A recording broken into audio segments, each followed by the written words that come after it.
Bonjour à tous et bienvenue à cette vidéo. Ici Hiroshi Crypto et je me réjouis de vous retrouver aujourd'hui pour parler crypto-monnaie et parler principalement de Luna Classic. Et oui, ça fait un moment que je n'ai pas fait de vidéo sur Luna Classic. Il y a quelques actualités et puis sur un de mes derniers tweets, on m'a dit oui, Binance fait tout pour se débarrasser de Luna Classic et je vais vous dire pourquoi je ne suis pas d'accord. Et je pense même que je vais lancer une espèce de nouvelle rubrique sur Twitter. Donc, n'hésitez pas à me rejoindre. Ça va être marrant parce que, ouais, n'hésitez pas. Voilà, ça va être le quoi de neuf aujourd'hui, en fait. Et là, il y a plein de commentaires. Franchement, allez-y regarder. Franchement, il y en a qui sont vraiment ouf. Mais voilà, je peux même pas les montrer sur YouTube. Donc, n'hésitez pas à aller checker ces commentaires-là. Donc, ici, on a Binance qui a burn 1 milliard 44 millions 105 202,67 jetons l'UNC le 1er juin. Donc, on est le 3 juin. Et donc, hier, sincèrement, j'étais vraiment démotivé pour faire une vidéo. Comme quoi, il y en a, il a dit Fragilus, etc. Ouais, bon. Moi, en vérité, euh, des fois, je suis comment dire, un ouf en contenu, marketing content, etc. Je suis quelqu'un qui a la pêche. Enfin, j'espère que ça se voit dans les vidéos. Mais il y a des jours, voilà, je suis sans inspiration. Mais tu vois, je regarde la vidéo, le truc, je dis, mais qu'est-ce que je vais dire, mais qu'est-ce que je vais faire, etc. Donc, si vous avez des idées de vidéos, d'accord, n'hésitez pas à me le mettre dans les commentaires, des idées de sujets, etc. Je regarderai l'un des meilleurs commentaires ou les commentaires qui sont le plus courants, ben, je ferai une vidéo sur ça. Alors, petit sondage. Votre position sur l'UNC, hold 83,3%, ok, 16,7% non. Donc, n'hésitez pas à donner votre avis dans les commentaires, ok. Et puis, si vous n'êtes pas dans un exchange, d'accord, que vous l'achetez du LUNC ou autre crypto-monnaie, d'accord, ben, n'hésitez pas à passer par mon lien affilié L-Bank. Il y a des crypto-monnaies qui sont vraiment ouf sur la partie innovation. Donc, bien entendu, n'investissez que l'argent que vous êtes prêt à perdre parce que c'est toujours risqué. Prochainement, je parlerai, je pense, de Bob. Alors, c'est pas dit, mais pourquoi pas. Alors, pas ce Bob-là, c'est le Bob 1. Parce qu'en fait, j'ai vu que Elon Musk, il n'arrêtait pas de répondre aux tweets de Bob sur Twitter.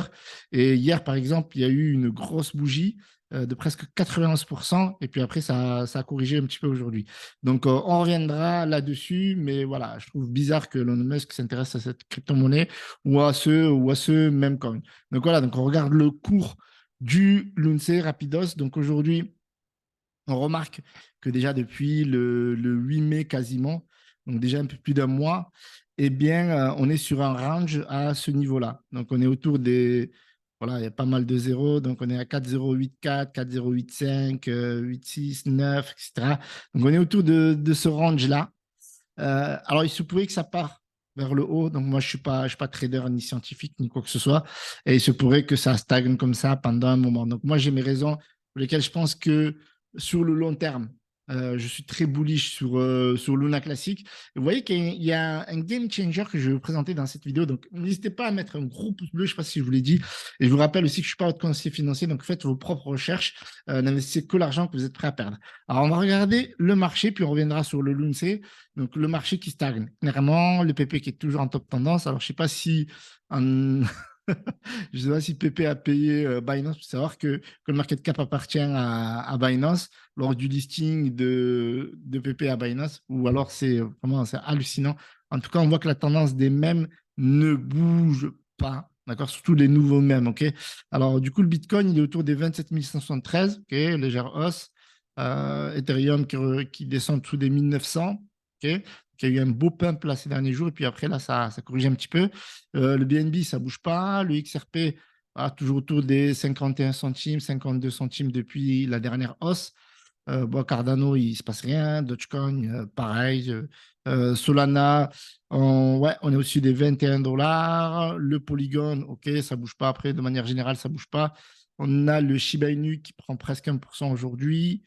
OK, OK. Donc, ouais, donc un marché toujours pareil. On est en bear market. OK.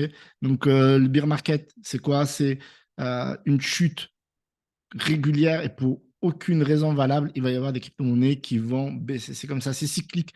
En fait, la crypto-monnaie, et nous, ce qu'on fait, c'est qu'on investit dans la crypto-monnaie soit pour spéculer et jouer sur le surf tendance, quoi, sur les crypto-monnaies qui vont avoir un potentiel à court terme, ou alors on la joue sur le long terme. Donc, il y a plusieurs stratégies. Donc, c'est à vous de faire votre propre stratégie pour investir pour le long terme. Parce qu'on sait très bien que le prochain bull run, qui est techniquement prévu d'un point de vue cyclique autour de 2024, fin 2024-2025, ça pourrait littéralement exploser. Et ce qu'on voit en ce moment, avec des tendances quand vous voyez, oui, aujourd'hui, je ne suis pas ouf, etc., vous allez voir des 30%, des 20%, etc. Enfin, ce qu'on a vu en 2021 et en 2017, et je pense que c'est ce qu'on verra en 2024. Donc, du coup, on va revenir sur le Lunce. OK. Donc, le Lunce en volume, ça s'est cassé la gueule, d'accord, littéralement, parce que regardez, on n'est plus sur des volumes historiques, on est sur les plus bas volumes. On est autour de 14 millions, d'accord.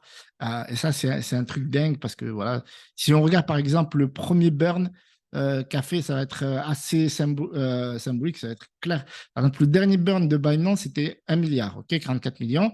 Donc, si on va sur le premier burn, on va voir. Donc, ouais, c'est pas du tout. Donc là, on a la transaction fee. OK, très bien.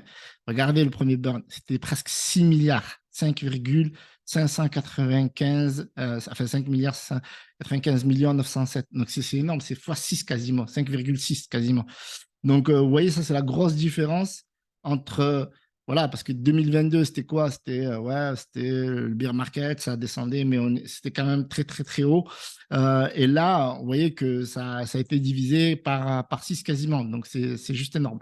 Alors, le volume a considérablement shooté. OK. Donc là, on est à 14 millions. Donc déjà, à un moment donné, autour des 50 millions, je dis, ouais, là, on est vers les plus bas. Là, on touche le fond, là, sincèrement. Donc, si on regarde, donc ouais, la market cap, elle est autour des 495 millions. Donc, on est descendu autour des 500 millions. Donc, c'est une market cap assez symbolique. Pourquoi? Parce que c'est à partir de 500 millions que là, vraiment la communauté, les développeurs ont commencé à monter au créneau, voilà, il faut se bouger, etc. Et donc, on est dans cette période-là. Alors, du coup, là, au niveau de Terra Luna classique, enfin l'USDT, quoi, l'USTC, on est autour des 1 centime. OK? Donc, dans cette vidéo, je ne vais pas vous dire, oui, ils sont en train de travailler pour le mettre à 1 $. Mais ce que je peux vous dire, c'est qu'il est dans les plus bas, quasiment les plus bas. Parce que quand il a été abandonné, il était autour des 0,008. Ouais, même là, rien que pour trouver cette position-là, il va falloir revenir ici. Donc, c'était au mois de juin, le 19 juin, et il était au 0,006. Et puis après, on a connu une hausse stratosphérique où on a touché les 8 centimes et des poussières. Et donc là, on est autour des 1 centime, 1 centime 3. Il n'est pas abandonné. Donc, ça, c'est clair. C'est un truc qu'il faut comprendre, c'est qu'on est vraiment dans un marché qui est vraiment baissier, vraiment, voilà, dégueulasse, pour ne pas dire le terme. Mais quand je vous dis que l'USTC vous donne toujours une chance, ou que le marché, OK, donc là, vous voyez, regardez, chute, hausse, chute, hausse, chute, hausse. OK, donc là, chute, hop, hausse. Et là, bah, il va falloir être patient, comme d'hab. Pour la hausse, en tout cas pour ceux qui investissent, cette vidéo n'est pas une incitation à l'achat, mais je vous donne les repères lorsqu'on a investi ou pas investi. Alors, du coup, on a ici quelque chose de dingue. Alors là, on ne va pas parler essentiellement de burn, même si je vous ai annoncé le burn de Binance, parce que le burn actuellement est insuffisant, clairement. Mais on a un game changer et on a une mise à jour, OK, qui va s'appeler Parity. OK. Et donc, cette mise à jour, elle va avoir lieu dans quelques jours. Parce qu'aujourd'hui, comme je vous ai dit, on est le 3 juin. OK. Et donc, cette mise à jour, cette mise à niveau, elle va avoir lieu le 14 juin, comme on peut voir ici. OK. Et grâce à elle, Terra Classic profitera de plusieurs mises à jour, lui permettant de fonctionner notamment avec Cosmos, qui est un autre réseau. Il faut savoir que Terra Classic est une blockchain de layer 1 qui a été construite avec les outils de Cosmos. Donc, cette mise à jour, mise à niveau Parity, pourra prendre en compte l'intelligence artificielle dans son plan d'action. Dans le souci de développer le jeton, les concepteurs se baseront sur les technologies de bloc entropie. Et retenez bien ça parce que ça, c'est un game changer. Il s'agit d'une chaîne de logiciels initiée par Edward Kim. Alors, Edward Kim, c'est l'un des développeurs principaux de la blockchain Terra Classic. Et c'est ce gars-là qui croit de ouf Je crois même s'il va plus bas que Terre, ben, il y croira toujours parce qu'il a toujours été là depuis le début avec la mise en place de propositions, de mise à niveau de la blockchain, de stratégies de burn, voilà, d'amélioration de la blockchain. Et c'est toujours ce gars-là qui est là pour intégrer l'intelligence artificielle dans la blockchain et qui pourra fournir des applications compatibles avec l'intelligence artificielle afin de mieux gérer le réseau Lunce. Donc ça va être un truc de fou, je pense. Maintenant, on verra. En tout cas, l'intelligence artificielle, c'est la grande tendance du moment. Hein. Terra Luna Classic pourra se remettre facilement avec l'aide de l'intelligence artificielle et de la technique Blanc Entreprise, qui jouera le rôle de stimulateur. Okay, donc ça, c'est vraiment ultra intéressant. OK. Donc, afin d'adopter un meilleur plan d'augmentation du jeton, OK, aussi l'un des fournisseurs d'intelligence artificielle disponible, OK, OpenAI, donc on connaît OpenAI avec ChatGPT, pour revenir sur l'histoire de l'intelligence artificielle, mais on sait que ceci va être, je pense, une innovation favorable pour l'augmentation de son prix. Donc ça, c'est largement possible. Maintenant, on verra si ça va le faire. En tout cas, les mecs, ils y croient. Moi, personnellement, que cette nouvelle mise à niveau soit un game changer ou pas, moi, j'y crois toujours. Moi, je crois toujours au projet. La communauté, elle est toujours là. La preuve, la plupart des membres, n'hésitez pas à venir voter.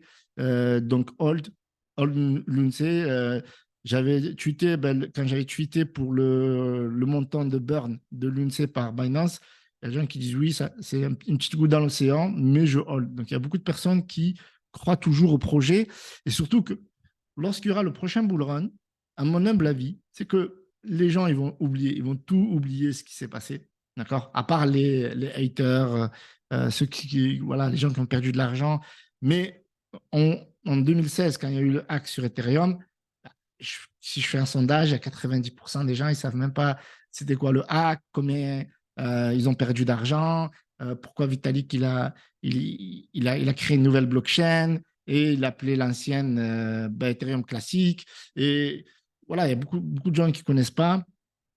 Et d'ailleurs, il y a eu beaucoup de projets qui ont quitté Ethereum, notamment un projet, le gars, je ne me rappelle plus son nom, Hopkinson, il me semble, je sais pas, quelque chose comme ça, qui a créé Ada Cardano. Et d'ailleurs, on peut regarder rapidement, hop, fondateur Ada Cardano. Et lui, il continue, voilà, Charles Hoskinson, et lui, il continue de travailler sur Ethereum classique et il a créé en parallèle ADA, enfin Cardano, le projet Cardano, tout simplement, le blockchain Cardano pour concurrencer Ethereum, tout simplement. Alors, du coup, tac, tac, tac. OK, donc ouais, donc cette mise à niveau, elle donne beaucoup d'espoir, mais aussi pour l'USTC, d'accord? Il y a des réglages qui vont être mis au niveau de l'USTC par rapport à cette mise à niveau par Iti. Et donc ça, pour le coup, c'est cool. Donc ça, c'est un point aussi intéressant à étudier, bien entendu, avec la valeur du cours de l'USTC. Est-ce que ça va avoir un réel impact? Ça, nous le verrons par la suite. OK, donc en tout cas, pour la personne qui a dit que oui, Binance fait tout pour se débarrasser de l'UNC, moi, j'y crois pas. Donc c'est normal que comme il y a des problèmes avec le BUSD, donc c'est normal que ils stoppent certaines paires. Ils l'ont déjà fait avec plusieurs tokens de stopper des trading pairs. Et là, on parle bien sur les futures. Donc, c'est pas sur normalement, ce n'est pas sur le marché spot. Donc, ça n'a aucun impact sur le cours de la crypto-monnaie. Et donc, il continue toujours de burn. Et donc là, il nous annonce clairement la prochaine mise à jour du burn qui aura lieu le 2 juillet, donc dans un mois. Donc, Binance continue toujours de soutenir l'UNC. Et d'ailleurs, c'est eux qui ont burn le plus de l'UNC. Ils ont burn à ce jour plus de 32 milliards 880 millions. Donc, c'est l'argent des frais de transaction. Donc, au début, ils burnaient 100% des frais. Et ça, c'était un geste qu'ils ont fait parce qu'ils n'ont pas voulu appliquer la taxe burn de 1,2%. Et il n'y a eu qu'un ou deux exchanges mineurs qui avaient accepté cette taxe. Et la plupart n'ont pas voulu. Et eux, ils ont dit, écoutez, nous, on facture 0,2% de burn environ. Et puis, il y a certains avantages, donc un peu moins de 0,2%. Et donc, ils ont burn au début 100% des frais de transaction. Puis après, ils se sont ravisés, ils ont dit non, on va burn 50%. Donc là, ils burn 50% des frais de transaction. Et donc là, aujourd'hui, on a un validateur qui s'appelle DF Lunce, qui apporte aussi quelque chose d'intéressant parce qu'ils burn énormément. Et vous allez voir qu'ils ont burn beaucoup. Le mois dernier, ils ont burn 2,7 milliards. Donc, à ce rythme-là, ils vont tout défoncer et on va les retrouver dans le top, même je pense devant Binance. Et ça serait un game changer. Donc, ils ont créé un protocole, un validateur qui ont créé un protocole et ça booste le burn de manière ouf. Et vous allez le voir, il n'y a pas que les mots. Hein. Alors là, on a la transaction du burn de Binance, en clair. Donc, c'était le 1er juin à 14h14. Mais vous voyez que ici, vous avez entropie. OK? Donc, vous avez entropie et donc le mémo.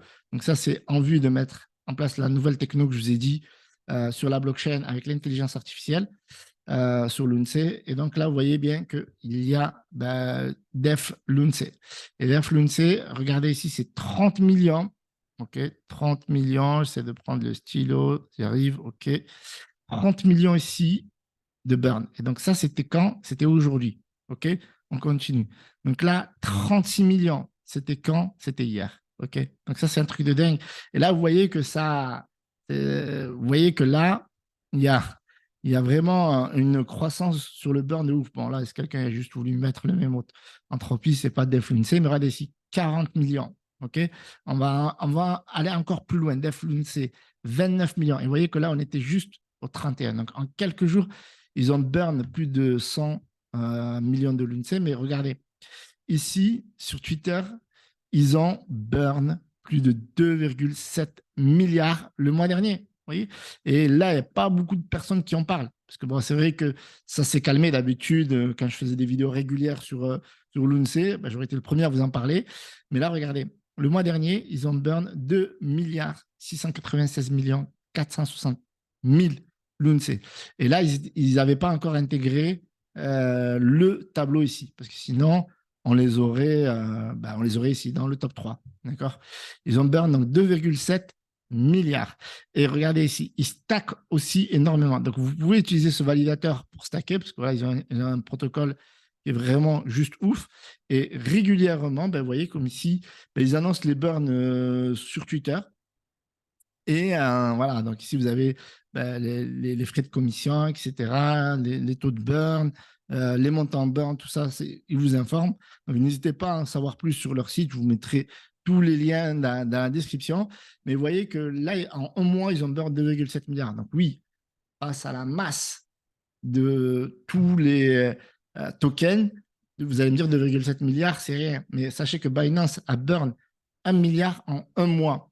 Et eux, ils ont burn 2,7 milliards le mois dernier.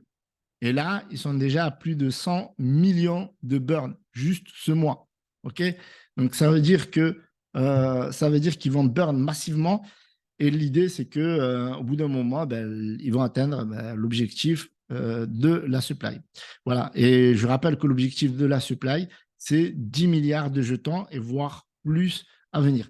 Sachant que, comme je vous ai expliqué aussi, ils sont en train de travailler sur l'intelligence artificielle, le développement de la blockchain, etc. Donc, pas mal de choses que je vous parlerai dans d'autres vidéos. OK? Je ne vais pas trop vous en dire. Voilà, là, on garde le cap. En tout cas, moi, je suis toujours un holder de Lunce. J'ai confiance au projet, etc. Et en fait, même si le cours chute, ça ne me pose aucun problème. Maintenant, c'est à vous de manager votre portefeuille en tant qu'investisseur. Si vous investissez, bien entendu, dans Lunce, cette vidéo n'est pas une incitation à l'achat, mais je donne les dernières informations que j'ai à ma disposition. N'hésitez pas à mettre un gros pouce bleu, abonnez-vous, rejoignez-moi sur Twitter. Croyez-moi, cette aventure avec Lunce est loin d'être finie. Salut à tous, c'était Hiroshi.